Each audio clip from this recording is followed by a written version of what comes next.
Rianti akhirnya datang ke kantor polisi dengan langkah yang terasa berat, seolah setiap meter jarak yang ia tempuh dipenuhi rasa bersalah dan penyesalan.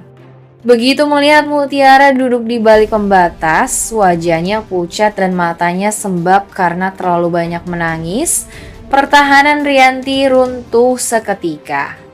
Tanpa memedulikan tatapan siapapun di sekitarnya, Rianti langsung mendekat dan memeluk Mutiara dengan erat. Pelukan itu bukan pelukan biasa. Itu adalah pelukan yang selama ini tertahan bertahun-tahun. Pelukan seorang ibu yang akhirnya melihat anaknya berada di titik terendah hidupnya karena kebohongan, fitnah, dan kesalahan orang dewasa di sekelilingnya. Air mata Rianti jatuh tanpa bisa dibendung. Tangannya gemetar saat memeluk Mutiara, seolah takut jika dilepaskan sedikit saja Mutiara akan kembali terseret ke dalam penderitaan yang lebih dalam. Mutiara pun tak sanggup menahan emosinya. Selama ini ia berusaha kuat, menelan semua tuduhan dan rasa sakit sendirian. Namun dalam pelukan Rianti, semua pertahanannya runtuh. Tangisnya pecah, penuh sesak oleh rasa kecewa, takut, dan luka yang terpendam sejak lama. Untuk sesaat, dunia seakan berhenti, tak ada tuduhan, tak ada polisi, tak ada fitnah, hanya dua hati yang sama-sama terluka saling bersandar. Rianti merasakan betul betapa rapuhnya Mutiara. Di sanalah ia menyadari bahwa semua ketakutannya akan kebenaran, semua usaha menutupi masa lalu justru telah menyeret Mutiara ke penderitaan yang tidak seharusnya. Hatinya perih karena ia tahu Mutiara menjadi korban dari keputusan-keputusan yang ia buat sendiri. Momen itu menjadi titik yang sangat emosional bagi Rianti. Bukan hanya karena melihat Mutiara diperlakukan tidak adil, tetapi karena untuk pertama kalinya ia benar-benar merasakan betapa besar cinta dan naluri keibuan yang selama ini ia tekan. Di balik tangis mereka, tersimpan janji dalam hati Rianti bahwa ia tidak akan membiarkan Mutiara berjuang sendirian lagi, apapun risikonya, apapun akibatnya nanti. Rianti menegakkan tubuhnya setelah pelukan itu berakhir, namun tangannya masih menggenggam erat tangan Mutiara seolah memberi kekuatan bahwa ia tidak sendirian. Tatapannya berubah tak lagi hanya dipenuhi air mata, tetapi juga tekad yang kuat.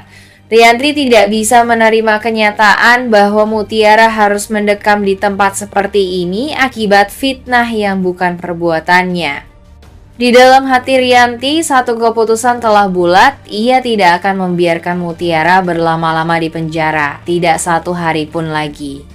Semua rasa takut, gengsi, dan keraguan yang selama ini menahannya kini tersisi oleh satu dorongan besar, melindungi Mutiara, apapun risikonya. Rianti mulai bergerak cepat. Ia bersiap menggunakan semua cara yang ia miliki mencari bukti, menekan pihak-pihak yang terlibat, bahkan menghadapi Sandra secara langsung jika harus. Baginya tak ada lagi yang lebih penting selain membersihkan nama Mutiara dan membawanya keluar dari situasi ini secepat mungkin. Ia sadar selama Mutiara berada di balik jeruji, setiap detik adalah luka baru bagi jiwa anak itu. Dalam benak Rianti, fitnah ini tidak boleh dibiarkan berlarut. Ia tahu siapa saja yang selama ini memusuhi Mutiara, dan ia mulai menghubungkan semua kejadian yang janggal. Tuduhan penculikan, laporan yang begitu cepat, hingga kebencian Sandra yang tak pernah padam, semuanya terasa terlalu rapi untuk disebut kebetulan. Rianti yakin kebenaran bisa diungkap, dan ketika itu terjadi, orang-orang yang menjebak Mutiara harus bertanggung jawab. Bagi Rianti, ini bukan lagi sekadar membela orang yang ia kasihi, ini adalah bentuk penebusan.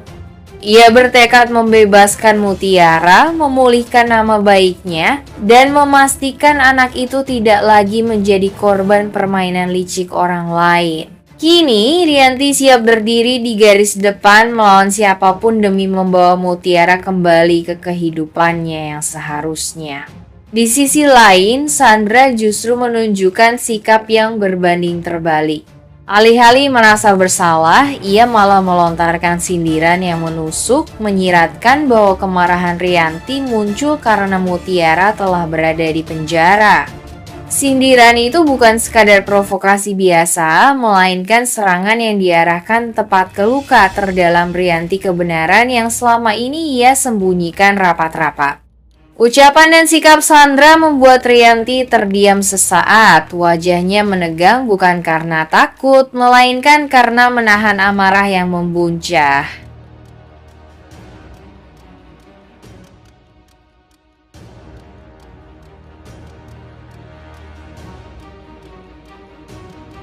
Bersumpah dalam hati bahwa Marsha tidak boleh lolos begitu saja. Ia mulai memikirkan cara untuk mengungkap kebenaran, mengumpulkan potongan bukti, dan memastikan bahwa suara Mutiara yang selama ini dibungkam akhirnya bisa didengar. Bagi Cynthia, ini bukan lagi sekadar soal membongkar kejahatan Marsha, tetapi tentang menghentikan rantai kebohongan yang telah menghancurkan banyak kehidupan. Penjara yang kini menahan Mutiara menjadi pengingat pahit bahwa keadilan tidak akan datang dengan sendirinya, seseorang harus berani memperjuangkannya. Dan kali ini Cynthia siap berada di garis depan menghadapi segala risiko demi menyeret Marsha pada akibat dari perbuatannya dan membebaskan Mutiara dari fitnah yang menyesakan itu.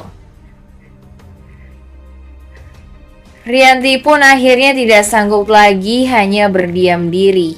Melihat Mutiara harus menanggung penderitaan yang begitu besar akibat fitnah, hatinya hancur.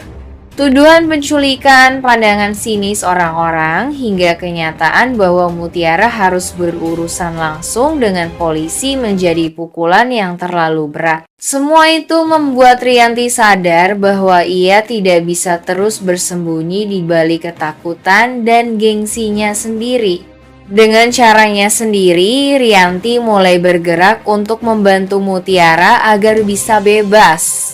Ia menggunakan pengaruh yang dimilikinya, mencari celah hukum, dan mencoba menelusuri kembali setiap kejadian yang berkaitan dengan penculikan Kayla.